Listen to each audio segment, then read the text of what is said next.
For years, the truth stayed hidden. The victims forgotten. The cases left cold. Until science revealed what time could not.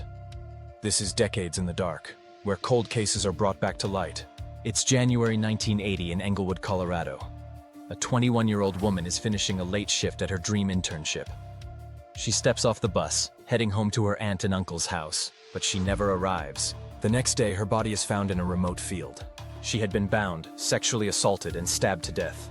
For nearly 40 years, her case haunted investigators, until forensic genealogy finally revealed her killer, James Curtis Clanton. Her name was Helene Pruszynski. Helene was from Hamilton, Massachusetts. Just 21 years old, she had moved to Denver for a radio internship at KHOW, a big opportunity in broadcasting. She was living with her aunt and uncle in Englewood, commuting by bus every day. Friends and family described her as bright, gentle, and full of potential. She stood just 5'4", slender, and soft-spoken, kind-hearted, with a quiet determination. Helene had no idea that January would be her last month alive. On January 16, 1980, Helene left her shift and boarded the bus toward Englewood. She stepped off at her stop just before 7 o'clock p.m. It was a bitterly cold Colorado night. Snow clung to the ground. The neighborhood was dark and quiet, residents huddled indoors. No one was on the sidewalks. As she walked toward her relative's house, she was suddenly confronted. Her attacker was James Curtis Clanton, a man nearly 6 feet tall and more than 200 pounds. The size difference was staggering.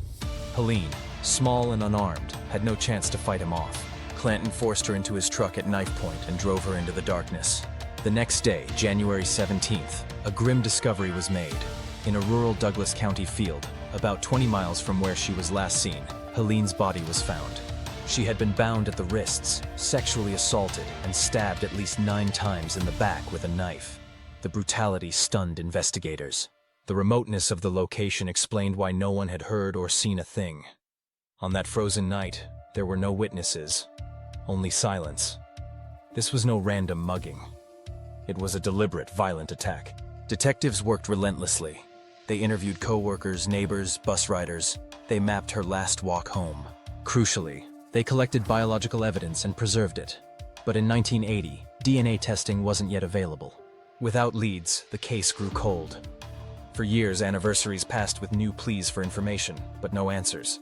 Helene's case remained unsolved for nearly 40 years. Investigators never gave up, retesting evidence as technology advanced. Eventually, a full DNA profile of her killer was developed. It was entered into CODIS, the national database. But there was no match. Her killer had never been caught for another crime that required his DNA. The profile sat waiting, a silent witness to a murder long forgotten by many, except Helene's family and the detectives who refused to let it go. In 2019, investigators turned to forensic genealogy. They uploaded the unknown DNA into a public genealogy database. From distant relatives, they built a family tree. Branch by branch, the search narrowed. One name emerged: James Curtis Clanton. Clanton had lived in Colorado at the time of Helene's murder, but later moved to Florida. He had a violent history, including a prior sexual assault conviction in Arkansas. To confirm, detectives in Florida placed him under surveillance. They collected a discarded cup carrying his DNA. When tested, the match was perfect. In late 2019, Clanton was arrested. Faced with the evidence, he confessed.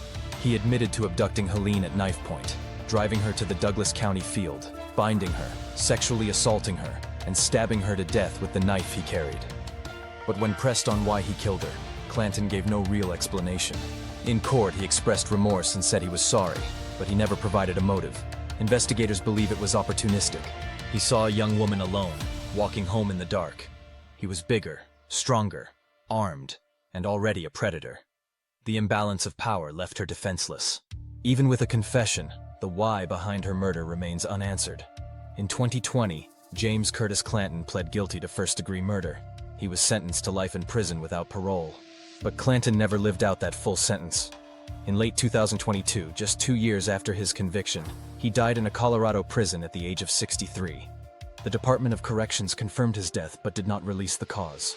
For Helene's family, it meant the man who had stolen her life would never walk free again. At last, after nearly 40 years, Helene's family had an answer. Helene Pruszynski was not just a victim. She was a young woman at the beginning of her life, with dreams in broadcasting and a family that loved her. Her death devastated her community, but her case also highlights the power of science and the persistence of investigators who never gave up. From 1980 to 2019, Helene's murder remained unsolved, but DNA, genealogy, and persistence finally spoke her killer's name. This is Decades in the Dark, where science brings the past to light. Subscribe for more stories where justice never expires.